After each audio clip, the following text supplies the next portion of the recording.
Hello everyone. In this series of Easy Tricks to Remember, we're going to learn President, Vice President and Governor. दोस्तों, पिछले lecture में ना हमने ये सब चीजें कवर कर ली थी जो भी मैं आपको दिखा रहा हूँ। ये सब हमने लास्ट लेक्चर में कवर कर लिया था, याद कर लिया था, समझ लिया था। अब हम इस लेक्चर के अंदर इससे आगे president, vice president and governor को फिनिश करेंगे। ठीक है, with easy tricks, with clarity of concept. दोस्तों, मैं ना वाईटी स्टूडियो पे देख रहा था कौन से एस्पिरेंट्स हैं जो सीरियसली इस सीरीज को फॉलो कर रहे हैं और लाइक कर रहे हैं बहुत ज़्यादा। ठीक है, तो मैंने उन स्टूडेंट्स का, उन एस्पिरेंट्स का, ठीक है, वॉरियर्स का बोलता हूँ मैं तो, ठीक है, उन वॉरियर्स का मैंने स्क्रीनशॉट लिया जिन्होंने इस सीरीज़ को बिल्कुल डे वन से फॉलो किया है और इस सीरीज़ का बेनिफिट ले रहे हैं वो। ठीक है, तो इन बच्चों ने वही इन स्टूडेंट्स ने मेरा बहुत ज़्यादा हौसला बढ़ाया कि भैया सर इस सीरीज़ को कंटिन्यू रखो और फिनिश करो सारे चैप्टर। ठीक है, लक्ष्मीकांत के इसी के साथ, इजी ट्रिक्स के साथ। तो मैं उनके कमेंट्स दिखा रहा हूँ और बहुत ज़्यादा मतलब ये स्टूडेंट्स जो है ना बहुत ज़्यादा मेहनती है। मैंने देखा इनको हार्ड वर्क कर रहे हैं। ये खुद बोलते हैं कि सर लेक्चर लेकर आओ।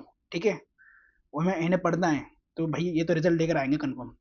तो इसी तरीके से हम सारे चैप्टर कवर कर रहे हैं लक्ष्मीकांत के। ठीक है, सब चीज़ कवर करेंगे। ठीक है, और जो न्यू है ना उनको बता दूं इस सीरीज़ के बेनिफिट, आप सब कुछ रिवाइज कर पाओगे क्विकली, एक्टिव रिकॉल कर पाओगे सब कुछ।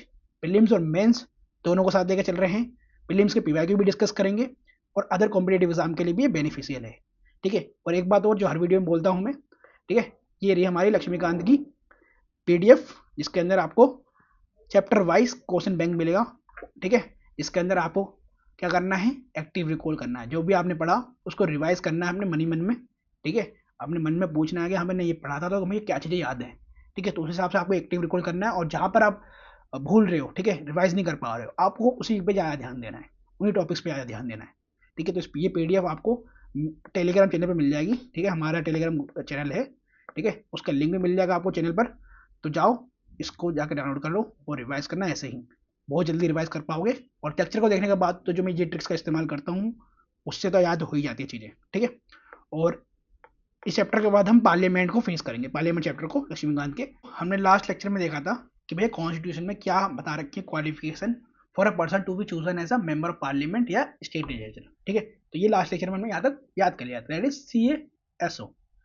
अब हम पढ़ेंगे ओथ और affirmation by president and governor, कि भैया प्रेसिडेंट या गवर्नर जब भी ओथ और अफर्मेशन लेंगे तो वो किस चीज़ की लेंगे। जब भी वो ऑफिस होल्ड करेंगे एज अ प्रेसिडेंट या गवर्नर तो उनको ओथ लेनी होती है। तो वो ओथ जो है किस चीज़ की लेंगे, तो वो लेंगे पीडीएफ की। ठीक है, तो यहाँ पर पी से यहाँ पर क्या है, तो वो है कि भैया पीपीडी। ठीक है, पीपीडी की इनकी ओथ लेनी है। तो पीपीडी से क्या है यहाँ पर, preserve, protect and defend the constitution and the law. ठीक है, कि उनको प्रिजर्व रखना है, प्रोटेक्ट करना है और डिफेंड करना है कॉन्स्टिट्यूशन को एंड द लॉ को। डी से यहाँ पर क्या है, devote himself to the service and wellbeing of the people of India. और एफ से यहाँ पर क्या है, फेथफुली एग्जीक्यूट दी ऑफिस। ठीक है, कि मतलब उनको फेथफुली एग्जीक्यूट करना है ऑफिस को। ठीक है, जो भी ऑफिस वो होल्ड कर रहे हैं, प्रेसिडेंट या गवर्नर, ठीक है, उसको फेथफुली एग्जीक्यूट करना है, प्लस खुद को डिवोट कर देना है, ठीक है, to the service and wellbeing of the people. ठीक है, उनको प्रिजर्व रखना है, प्रोटेक्ट करना है, डिफेंड करना है कॉन्स्टिट्यूशन को और लॉ को। दैट इज द ओथ और अफर्मेशन फॉर द प्रेसिडेंट और गवर्नर। ठीक है, चलो ये आर्टिकल 68 मिलेगा फॉर द प्रेसिडेंट। अब हम आगे पढ़ते हैं कि भैया कि जब भी प्रेसिडेंट जो है ना ओथ और अफर्मेशन लेगा तो उसे कौन एडमिशन करवाएगा, कौन दिलवाएगा उसको ओथ। ठीक है, तो प्रेसिडेंट के लिए भैया सीजेआई। ठीक है, सीजेआई यहाँ पर कौन है, तो चीफ जस्टिस ऑफ इंडिया। अगर सीजेआई नहीं है उस टाइम पे, ठीक है, तो सीनियर मोस्ट जज दिलवा सकते हैं सुप्रीम कोर्ट के, अगर इफ सीजेआई अपसेंट है तो। ठीक है, ये बीमार हो रखे कुछ भी। गवर्नर कौन दिलवाएगा, तो गवर्नर के लिए chief justice of high court, जिस भी स्टेट के अंदर वो गवर्नर बन रहे हैं। ठीक है, या तो सीनियर मोस्ट जज ऑफ दी हाई कोर्ट, अगर सीजेआई जो CJI chief justice of high court अगर एबसेंट है तब CJI not chief justice of high court. ठीक है, सीजेआई तो एक ही होता है हमारे यहाँ। वाइस प्रेसिडेंट के लिए बिफोर प्रेसिडेंट और some other person appointed by him. ठीक है, तो प्रेसिडेंट दिलवाएंगे या तो प्रेसिडेंट किसी को अपॉइंट करेंगे, भैया आप दिला सकते हो और या फिर वो दिलवा देगा। एमपी को कौन दिलवाएगा, बिफोर प्रेसिडेंट या some other person appointed by him. MLA या एमएलसी को कौन दिलवाएगा, तो बिफोर गवर्नर, ठीक है, और some other person appointed by him. Contested candidate को कौन दिलवाएगा, before the person authorised by ECI, election commission of India. ठीक है, अब थोड़ा दोस्तों ना यहाँ ध्यान देना, प्रोटेम स्पीकर। दोस्तों प्रोटेम स्पीकर वैसे तो आपको मैं पार्लियामेंट वाले चैप्टर में पढ़ाऊंगा, ठीक है। अभी यहाँ पर ये याद कर लो, समझ भी लो। देखो, प्रोटेम स्पीकर को ओथ दिलवाएगा प्रेसिडेंट, ठीक है। जब प्रोटेम स्पीकर अपॉइंट हो जाएगा तो प्रोटेम स्पीकर काम क्या होता है कि एडमिनिस्टर करना, ठीक है, एडमिनिस्टर करवाना oath to the new members of Lok Sabha, ठीक है। न्यू मेंबर्स ऑफ लोकसभा को वो एडमिनिस्टर करा देगा ओथ, ठीक है। फिर जब स्पीकर बनेगा, ठीक है, जब स्पीकर बनेगा तो स्पीकर की कोई ओथ नहीं होती। आप पढ़ते हो पार्लियामेंट वाले चैप्टर में, बट क्यों नहीं होती ये नहीं पढ़ते। क्यों नहीं होती? क्योंकि उसने पहले से ही ओथ ले लिया as a member of Lok Sabha, इसलिए नहीं होती स्पीकर की भी कोई भी ओथ, ठीक है। ये ध्यान रखना, बहुत सारे बच्चों को तो ये पता नहीं होगा, ठीक है, कि स्पीकर क्यों नहीं लेता ओथ, क्योंकि भैया पहले से ही प्रोटेम स्पीकर ने उसको एज एडमिनिस्टर करा दिया oath to the new members of Lok Sabha को। जब वो उसको करा चुके हैं तो उन्हीं में से कोई बनता है स्पीकर। जब उन्हीं में से कोई स्पीकर बनता है तो पहले से उसने ओथ ले रखी है, तो फिर क्या के लिए ओथ होगी स्पीकर की, इसलिए नहीं होती स्पीकर की कोई ओथ। प्रोटेम स्पीकर की होती है और उसको प्रेसिडेंट दिलवाता है, ठीक है। पीएम को कौन दिलवाएगा? पीएम को प्रेसिडेंट दिलवाएंगे, और सीएम को तो वैसे गवर्नर दिलवाएगा, ठीक है। तो हो गया ना याद, इसी तरह समझ भी लिया होगा आपने। चलो, more conditions of president office laid by constitution, ठीक है। तो ये सारे कंडीशंस आपको आर्टिकल 59 में दिखेंगे, ठीक है, मिलेंगे मतलब। तो एम से यहाँ पर क्या है, मोर में एमपी एमएलए प्रेसिडेंट नहीं बन सकता, ठीक है। जो भी एमपी एमएलए होगा वो प्रेसिडेंट के इलेक्शन नहीं लड़ सकता, ठीक है। चलो, और ओ से यहाँ पर क्या है, ऑफिस ऑफ प्रॉफिट को होल्ड नहीं करना चाहिए, तब जाके वो प्रेसिडेंट बनेगा, ठीक है। आर से यहाँ पर क्या है, residence without payment of rent, yes. भैया राष्ट्रपति भवन में रहते हैं हमारे प्रेसिडेंट साहब, ठीक है, तो उनको उनका रेंट थोड़ा देना। चलो, ई से यहाँ पर क्या है कि भैया उनको मिलेंगे इमोल्यूमेंट्स, अलाउंसेस एंड प्रिविलेजेस, ठीक है, ये सारी चीजें मिलेंगी। और ईएपी कौन डिटरमाइन करेगा? ये इमोल्यूमेंट्स, अलाउंसेस और प्रिविलेजेस को ये करेगा पार्लियामेंट, ठीक है। और ये एम्प्लॉयमेंट अलाउंस जो है इनका, प्रेसिडेंट साहब का, कैन नॉट बी डिमिनिश्ड, ठीक है, कभी भी डिमिनिश नहीं हो सकता, इस चीज का ध्यान रखना। आर्टिकल 59 में मिलेगा मोर कंडीशंस, ठीक है, आपको याद हो गया होगा। अब आगे बढ़ते हैं।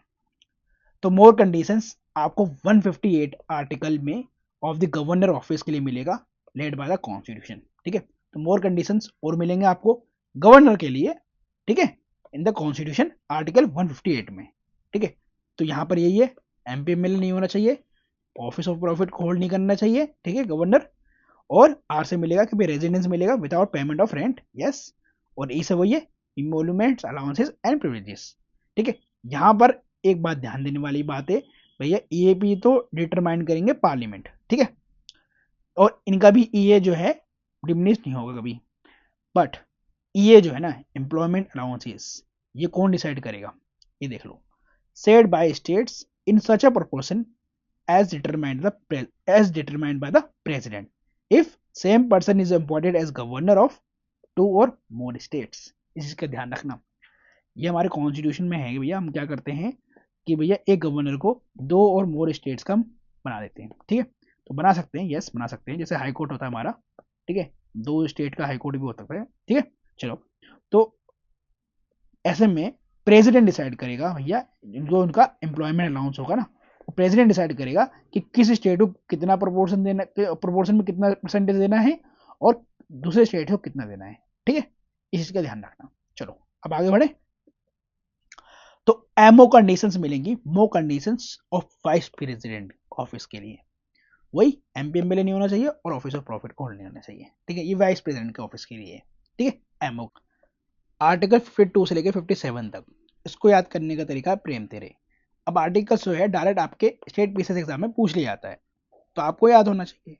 तो आर्टिकल 52 बात करता है प्रेसिडेंट ऑफ इंडिया के बारे में, ठीक है, पीआर से प्रेसिडेंट। आर्टिकल 53 बात करता है executive power of the union के बारे में, तो ई से आपका एग्जीक्यूटिव पावर। फिर ई आएगा, तो आर्टिकल 54 में है इलेक्शन ऑफ प्रेसिडेंट, ठीक है, और आर्टिकल 55 में है आपका manner of election of president, ठीक है। भैया आप इलेक्शन कराओगे प्रेसिडेंट का, ठीक है, तो उसका मैनर क्या होगा, ठीक है, that is proportional representation system, ठीक है। आर्टिकल 56 बात करता है टर्म ऑफ ऑफिस, ठीक है, भाई कितने साल का टर्म होगा ऑफिस का प्रेसिडेंट का, ठीक है।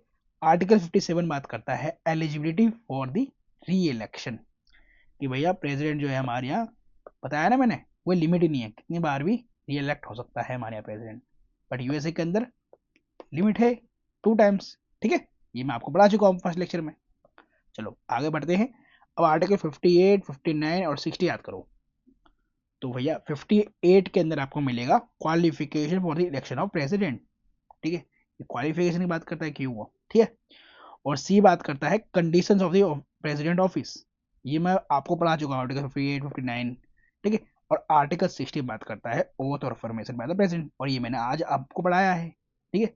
भैया ओथ और फॉर्मेशन लेनी होती है प्रेसिडेंट को, ठीक है, पीडीएफ की, ठीक है। रिकॉल करो, पी से क्या था, डी से क्या था और एफ से क्या है, ठीक है। चलो आर्टिकल 61 है आपका इम्पीचमेंट ऑफ प्रेसिडेंट, तो 61 है तो 1 को बना दो आई, तो आई से है आपका इम्पीचमेंट ऑफ प्रेसिडेंट। मैंने बताया था आपको हमने प्रेसिडेंट के लिए इम्पीचमेंट वर्ड यूज करा है, ना कि रिमूवल, ठीक है। अब इम्पीचमेंट कब होगा प्रेसिडेंट का, तो ये बात लिखी गई है भैया, पार्लियामेंट ने बोला है कि वायलेशन ऑफ द कॉन्स्टिट्यूशन, कि अगर वो कॉन्स्टिट्यूशन का वायलेशन करते हैं तो हम प्रेसिडेंट का इम्पीचमेंट कर सकते हैं, ठीक है।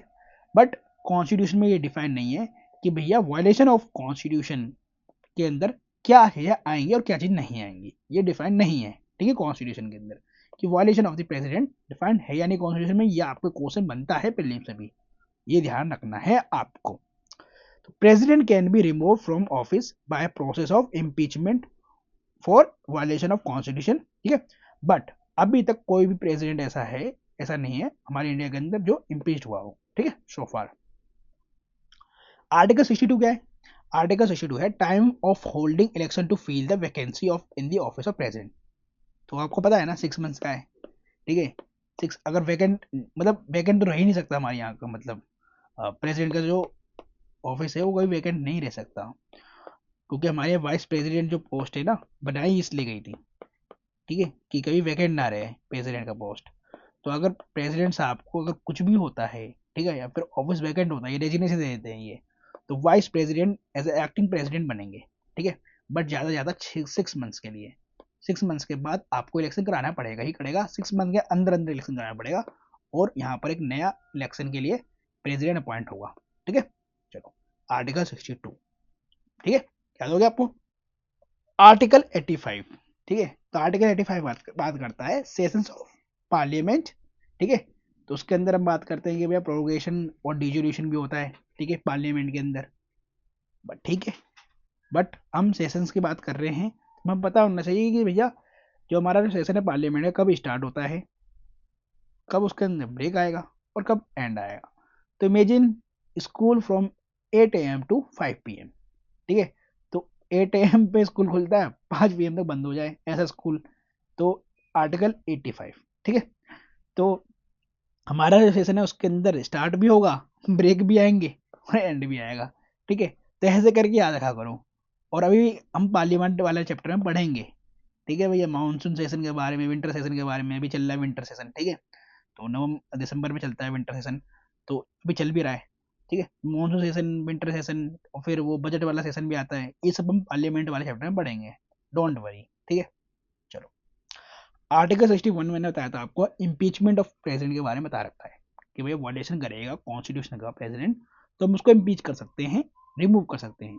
बट वो रिमूवल प्रोसेस नहीं बताया ना मैंने अभी आपको, अब बता रहा हूँ, ठीक है। तो ये रिमूवल प्रोसेस कैसे स्टार्ट होगा प्रेसिडेंट का, उसके लिए राज्यसभा या लोकसभा में जो चार्जेस है ना वो इनिशिएट होंगे, बट जो इनिशिएट होगा वो तभी होगा जब 1/4 ऑफ द मेंबर्स उस उस चार्जेस के ऊपर या उस रेजोल्यूशन के ऊपर साइन कर देंगे कि भैया हम ये रेजोल्यूशन लाना चाहते हैं राज्यसभा या लोकसभा में, ठीक है। तो उसमें 1/4 ऑफ द मेंबर्स या तो राज्यसभा के, अगर राज्यसभा में आ रहा है तो, या तो लोकसभा के अगर लोकसभा में वो रेजोल्यूशन को पास करना चाह रहे हैं, ठीक है। तो 1/4 ऑफ द मेंबर्स को साइन करना होगा। देन वो रेजोल्यूशन को ना राज्यसभा में अगर आया है तो राज्यसभा में टू थर्ड टोटल 2/3 मेजोरिटी से पास करना पड़ेगा, दैट इज स्पेशल मेजोरिटी से पास करना पड़ेगा। या लोकसभा में आया तो तब वहां पर स्पेशल मेजोरिटी से पास करना पड़ेगा, that is 2/3 of total membership, ठीक है। Ground mention in the constitution is violation of the constitution, और कॉन्स्टिट्यूशन में मेंशन वो बताया नहीं गया, डिफाइन नहीं करा गया कि भैया वायलेशन ऑफ द कॉन्स्टिट्यूशन क्या होगा, ठीक है। तो मेरे हिसाब से ये पार्लियामेंट ही तय करेगी भैया वायलेशन ऑफ द कॉन्स्टिट्यूशन क्या होता है, ठीक है। फिर क्या होगा, जैसे अगर ये रेजोल्यूशन पास हो जाता है तो ये दूसरे वाले हाउस में जाएगा, दूसरे वाले हाउस में जाएगा, ठीक है। दूसरे वाले हाउस में जाने के बाद क्या होगा 14 डे का नोटिस दिया जाएगा प्रेसिडेंट को, ठीक है। क्योंकि प्रेसिडेंट के पास क्या है I have the right to appear to be represented at investigation. इनके पास राइट है भैया कि जिनके ऊपर अगर रिमूवल चार्जेस हैं तो ये इन्वेस्टिगेशन के में पार्ट ले, ठीक है, तो इनके पास 40 डे का नोटिस मिलेगा। देन सेकेंड हाउस में जाएगा रेजोल्यूशन, फर्स्ट हाउस से पास होकर, ठीक है। तो जैसे ही सेकेंड हाउस में जाएगा तो सेकेंड हाउस का काम होगा कि वो इन्वेस्टिगेट करे चार्जेस को, जो भी चार्जेस लगाए जाएंगे प्रेसिडेंट के ऊपर। अगर वो इन्वेस्टिगेशन सही पाई जाती है तो रेजोल्यूशन जो है 2/3 मेजोरिटी से पास कर दिया जाएगा, और पास करने के बाद इम्पीचमेंट हो जाएगा प्रेसिडेंट का, ठीक है। तो ये होता है impeachment process of the president, ठीक है। समझ में आ गया आपको? आगे बढ़े। यस। अच्छा, वाइस प्रेसिडेंट के लिए हमने रिमूवल वर्ड यूज कर रखा है, तो removal of the resolution of vice president, ठीक है। तो वाइस प्रेसिडेंट का कैसे होगा? वाइस प्रेसिडेंट का भी कुछ ऐसा ही होगा, जैसे राज्यसभा में आएंगे यहाँ पर हम, ना कि लोकसभा में। क्यों? क्योंकि आपको पता है कि भैया राज्यसभा के है चेयरमैन होते हैं कौन? वाइस प्रेसिडेंट, इसलिए हम राज्यसभा में जाएंगे, ठीक है। और हमने बात भी करी थी इनके भैया, ये ऑफिस ऑफ द क्वालिफिकेशन की बात करी थी ना हमने, कि क्या क्वालिफिकेशन होना चाहिए वाइस प्रेसिडेंट का। तो हमने कहा था भैया राज्यसभा के मेंबर के बनने की क्या होना चाहिए, राज्यसभा के मेंबर इलेक्ट होने के क्या होना चाहिए, एलिजिबिलिटी होनी चाहिए इनके पास, ठीक है, तब वाइस प्रेसिडेंट बन सकते हैं। इसलिए हम बात कर रहे हैं राज्यसभा की ओनली, ठीक है। तो इस बात का ध्यान रखना। तो राज्यसभा के अंदर रेजोल्यूशन पास होना चाहिए, वो भी इफेक्टिव मेजोरिटी के साथ, है ना, effective majority, majority of all then members of Rajya Sabha, इसका ध्यान रखना। इफेक्टिव मेजोरिटी में मतलब उस टाइम पे जो मेंबर्स मौजूद है। फिर वो सेकंड हाउस में जाएगा, रेजोल्यूशन पास हो गए, फिर इनके पास 14 डे का नोटिस जाएगा, फिर लोकसभा से इनके पास जाएगा, लोकसभा इसको क्या करेगी, चार्जेस को इन्वेस्टिगेट करेगी। अगर वो चार्जेस पाए जाते हैं सही तो रेजोल्यूशन ये सिंपल मेजोरिटी से पास कर सकते हैं, ये ध्यान रखना, सिंपल मेजोरिटी। तो इन दो बातों को आपको ध्यान रखना है, सिंपल मेजोरिटी, इफेक्टिव मेजोरिटी, और राज्यसभा के अंदर ओनली, ठीक है। बाकी सेम प्रोसेस है जैसे प्रेसिडेंट का हुआ था, ठीक है। चलो आगे बढ़े। प्रेसिडेंट्स वो डाइड व्हाइल इन ऑफिस, ठीक है। तो ये आपसे क्या पता प्रीलिम से पूछ ले क्वेश्चन, तो आपको पता होना चाहिए भैया ऐसे कौन प्रेसिडेंट थे जो ऑफिस के टाइम, मतलब अपने ऑफिस के पीरियड में ही, टेन्योर में ही उनकी डेथ हो गई थी। तो वो थे फकरुद्दीन अली और जाकिर हुसैन, ठीक है। और एक वाइस प्रेसिडेंट भी थे जिनकी डेथ हो गई थी वाइल इन ऑफिस, तो कौन थे?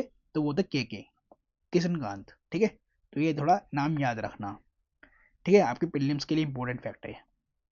प्रेसिडेंट या governor can not be a criminal even for his personal acts, but there can be civil proceedings with 2 months notice in respect of his personal acts, ठीक है। ये मैं आपको फंडामेंटल राइट वाले चैप्टर में पढ़ा चुका हूँ कि भैया प्रेसिडेंट हो चाहे गवर्नर हो, उनके ऊपर क्रिमिनल प्रोसीडिंग तो कभी नहीं होगी, चाहे उन्होंने जानबूझ के किसी का क्राइम कर दिया हो, ठीक है, अपने पर्सनल एक्ट्स के लिए भी, ठीक है।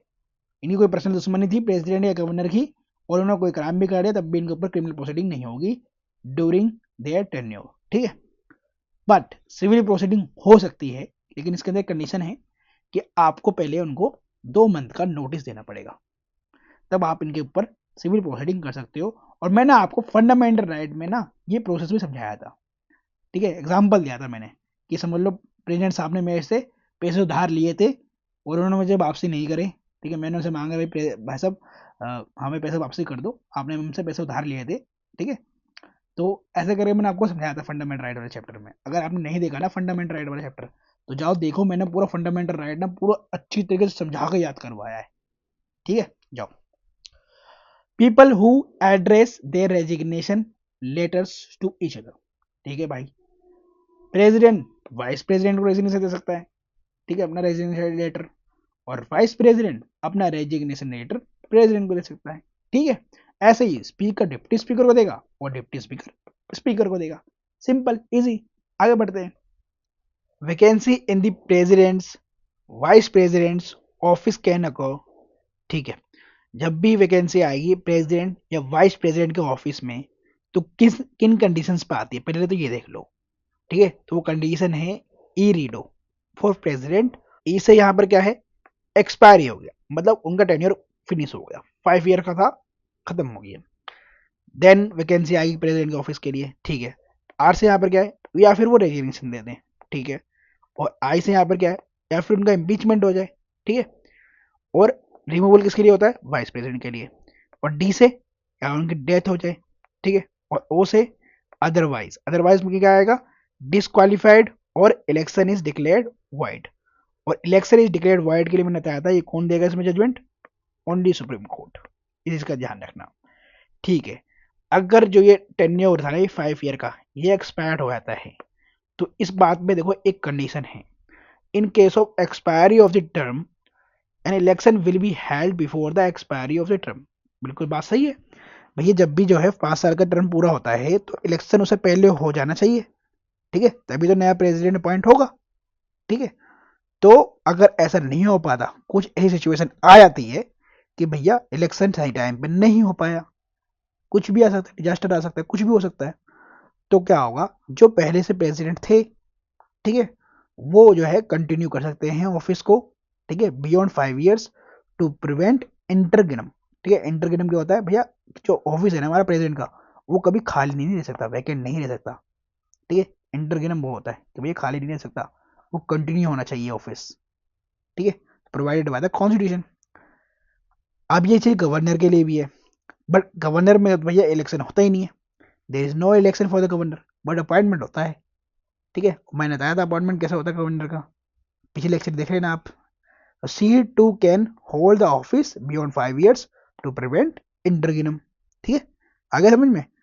अब देखो vice president as acting president, अब देखो मैंने बताया था ना भैया उनकी डेथ हो सकती है, ठीक है, तो डेथ होने पर क्या करें, ठीक है, या फिर इम्पीचमेंट हो जाए तो क्या करें, तो वाइस प्रेसिडेंट जो है एक्टिंग प्रेसिडेंट बन जाएगा आर्टिकल 65 के अंडर, ठीक है। जब वो रीडो कंडीशन हो जाए इनमें से कुछ भी, ठीक है, रेजिग्नेशन दे दे, इम्पीचमेंट हो जाए उनका, डेथ हो जाए या अदरवाइज डिस्क्वालीफाइड हो जाए, तो ऐसे में वाइस प्रेसिडेंट बन जाएगा प्रेसिडेंट, ठीक है।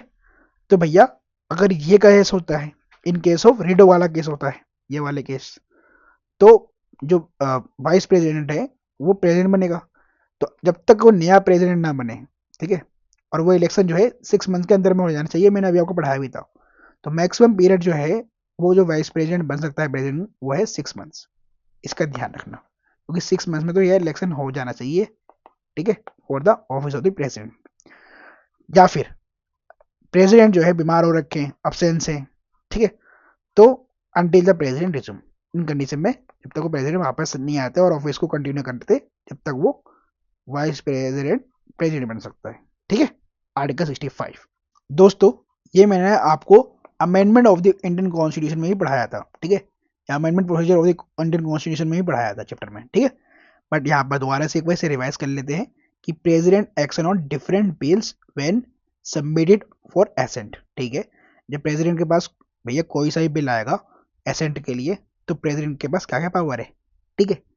अगर इनकेस अगर बात करें भैया कॉन्स्टिट्यूशन अमेंडमेंट बिल आता है उनके पास, तो भैया प्रेसिडेंट के पास तो भैया कोई वीटो पावर होती नहीं उसमें, ठीक है, नो वीटो नो रिटर्न, ना वो वापस कर सकती ना वो वीटो दे सकती, उनको एसेंट देना ही देना होगा, ठीक है, पड़ेगा ही उनको। मनी बिल में अगर कोई मनी बिल आता है उनके पास एसेंट के लिए, तो एक बात बताऊँ, मनी बिल में मैंने आपको पढ़ा रखा है कि भैया मनी बिल के अंदर जो है ना, उनके पास प्रायर रिकमेंडेशन आती है मनी बिल के लिए, तो भैया प्रायर मनी बिल जो है लोकसभा के अंदर तभी आ सकता है जब प्रायर रिकमेंडेशन हो प्रेसिडेंट की। तो यहाँ पर चांसेस तो हैं कि भैया प्रेसिडेंट जो है उसको रिजेक्ट कर सकता है बिल को, बट ऐसा करता नहीं है, क्योंकि प्रायर रिकमेंडेशन से आता है मनी बिल, इंट्रोड्यूस होता है पार्लियामेंट के अंदर, ठीक है, बाय द प्रेसिडेंट, तो might reject the bill, president कर सकते हैं reject the bill, money bill को। अगर ऑर्डिनरी बिल आता है, ऑर्डिनरी मतलब ऑर्डिनरी, तो प्रेसिडेंट माइट रिटर्न और रिजेक्ट कुछ भी कर सकते हैं ऑर्डिनरी बिल के साथ, तो भैया वीटो पावर होती है एक तरीके से प्रेसिडेंट के पास ऑर्डिनरी बिल के अंदर, ठीक है। अब पावर ऑफ प्रेसिडेंट, अब देखो पावर ऑफ प्रेसिडेंट के अंदर में बता दो भैया पावर के कौन कौन सी पावर होती है प्रेसिडेंट के पास, तो आप इसको ना ऐसे करके याद रख सकते हो, लेफ्ट मेड, ठीक है, लेफ्ट मेड ऐसे पढ़ सकते हो, लेकिन होता है ये LEFJ, ठीक है। तो एल से क्या है, लेजिस्लेटिव पावर होती है प्रेसिडेंट के पास, यस होती है, ये लेजिस्लेटिव कैसे, विदाउट एसेंट आप कोई भी बिल जो है अमेंडमेंट एक्ट नहीं कहलाएगा या एक्ट नहीं कहलाएगा। इसे यहाँ पर क्या है, एग्जीक्यूटिव पावर होती है, बताया मैंने एग्जीक्यूटिव पावर होती है, नॉमिनल होता है लेकिन एग्जीक्यूटिव पावर तो है ना, बिना उनके साइन और रबर स्टैम्प के तो ये काम नहीं होगा ना, नहीं होगा। और एफ से यहाँ पर क्या है, फाइनेंशियल पावर, ठीक है, जैसे मनी बिल हो गया, बिना उनके प्रायर रिकमेंडेशन से जाए पाओ मतलब इंट्रोड्यूस नहीं हो सकता, ठीक है। और फाइनेंशियल पावर के अंदर बता दूं मैं, जब फाइनेंशियल इमरजेंसी लगती है तो प्रेसिडेंट जो है मनी बिल और फाइनेंशियल बिल को अपने कंसिडरेशन के अंदर ले सकते हैं। जुडिशियल पावर के अंदर मैं अभी आगे पढ़ाऊंगा आपके पास, इनके पास पार्डनिंग पावर होती है, वो और भी सारी पावर होती है, ठीक है, अभी पढ़ाऊंगा। जुडिशियल पावर भी होती है, ठीक है, प्रेसिडेंट के पास। और एमईडी मेड पावर भी होती है, दैट इज मिलिट्री कमांडर हो, ये सुप्रीम कमांडर होते हैं मिलिट्री के, ठीक है। इमरजेंसी के टाइम पे एकदम एग्जीक्यूटिव ऑफिसर बन जाते हैं। डिप्लोमेटिक पावर होती है प्रेसिडेंट के पास, यस होती है। नोट, नोट क्या है? Governor has L E F J powers but not made powers. भैया गवर्नर के पास ये तीनों पावर नहीं होती हैं, लेकिन ये पावर होती है गवर्नर के पास भी स्टेट के अंदर, ठीक है। चलो, लेजिस्लेटिव पावर ऑफ प्रेसिडेंट। अब देखो कौन कौन सी लेजिस्लेटिव पावर है प्रेसिडेंट के पास। देखो ये भी था, ये भी था बिल्कुल। Nominates 12 members to Rajya Sabha, yes, ये भी लेजिस्लेटिव पावर के में आता है, किसके पास? प्रेसिडेंट के पास, ठीक है। कि भैया राज्यसभा के जो मेंबर्स होते हैं उनमें से 12 में जो मेंबर होते हैं ये नॉमिनेट होते हैं किसके द्वारा? By the president, yes. लेकिन किनको करेगा नॉमिनेट प्रेसिडेंट? जिनके पास स्पेशल नॉलेज या प्रैक्टिकल एक्सपीरियंस होगा इन LASS सब्जेक्ट के अंदर, ठीक है। लिटरेचर में, आर्ट में, साइंस में और सोशल साइंस में। और सी से यहाँ पर क्या है? कोऑपरेटिव मूवमेंट्स के, इनके अंदर जिन्होंने मतलब कुछ अच्छा मूवमेंट चलाया हो या अच्छा काम करा हो, ठीक है, उसके उसके उस मेंबर्स को या उन व्यक्ति को प्रेसिडेंट जो है नॉमिनेट कर सकते हैं फॉर द राज्यसभा मेंबर, ठीक है, डायरेक्ट वो भी। और ऐसी सेम पावर जो है ना गवर्नर के पास भी मिलती है, गवर्नर के पास भी होगी लेजिस्लेटिव पावर इसी सेम, बट कहाँ पर? जहाँ पर MLC होते हैं, ठीक है, मेंबर ऑफ लेजिस्लेटिव काउंसिल, मतलब जहाँ पर लेजिस्लेटिव काउंसिल मिलेगी आपको। और मैंने बताया था आपको ये तंबू की स्टेट से मिलेंगे आपको लेजिस्लेटिव काउंसिल। अभी तंबू की स्टेट आप कमेंट्स करें, बताओ भैया तंबू की स्टेट कौन कौन से होते हैं? यूपी बिहार तो आपको याद ही रहना चाहिए, ठीक है। चलो, तो नॉमिनेट कर सकता है गवर्नर 1/6 ऑफ मेंबर्स, ठीक है, of the legislative council having special knowledge of practical experience in LASS+C subjects के अंदर, ठीक है, लेस सी के अंदर, यही लेस सी यही है, ठीक है। अब दोस्तों यहाँ से ना अगले लेक्चर में कंटिन्यू करेंगे क्योंकि वीडियो ज़्यादा लॉन्ग हो जाएगी, ठीक है। फिर आपका जो है ना ये फोकस पावर जो है ना, फोकस अटेंशन कम हो चुकी है ये शॉर्ट वीडियो देख देख कर। तो ये शॉर्ट वीडियो देखना बंद करो, ठीक है, उसको एकदम डिलीट मारो। शॉर्ट वीडियो देखना तो देखा ही मत करो शॉर्ट वीडियो को, तो ठीक है, टेंशन पावर कम हो चुकी है स्टूडेंट्स की उससे। तो अगले लेक्चर में मिलते हैं दोस्तों, वहाँ पर हम ये सब चीज़ें डिस्कस करेंगे अगले लेक्चर के अंदर, ये सारे स्लाइड्स डिस्कस करेंगे, याद कराऊंगा। और अभी के लिए इतना ही, ठीक है। अगला लेक्चर आपको जल्दी मिल जाएगा, टेंशन ना आएगा, ठीक है। अगला लेक्चर मैं रिकॉर्ड कर लूँगा और जल्दी ही आपको मिल जाएगा। और जहाँ तक मैंने आपको पढ़ा दिया है ना उसको एक बार दोबारा से रिवाइज कर लो, सारे वीडियो को एक बार देख लो, ठीक है। प्ले लिस्ट को ऑन करो और देखते चले जाओ वीडियो को, ठीक है, स्पीड बढ़ाकर 1.5 1.7 की स्पीड पे देखते चले जाओ। अपने हाथ में बुक रखो, देखो भैया मैंने कुछ छोड़ा तो नहीं है, अगर कुछ छोड़ा है, कुछ समझ में नहीं आया तो उसको वहीं पे ही फिनिश करते जाओ, ठीक है। और एक्टिव रिकॉल करने की कोशिश करा करो, जैसे मैंने अभी बताया था आपको तंबू की स्टेट्स, तो ऐसे करके याद करो ना तंबू के स्टेट कौन कौन से थे, मैंने पढ़ाया था आपको, ठीक है। तो ऐसे करके याद किया करो, तंबू की स्टेट्स में आपको ML क्या मिलेगा? लेजिस्लेटिव काउंसिल मिलेगा, तो ऐसे करके याद किया करो ना, ठीक है। अगले लेक्चर में मिलते हैं, अभी के लिए इतना ही, बाय।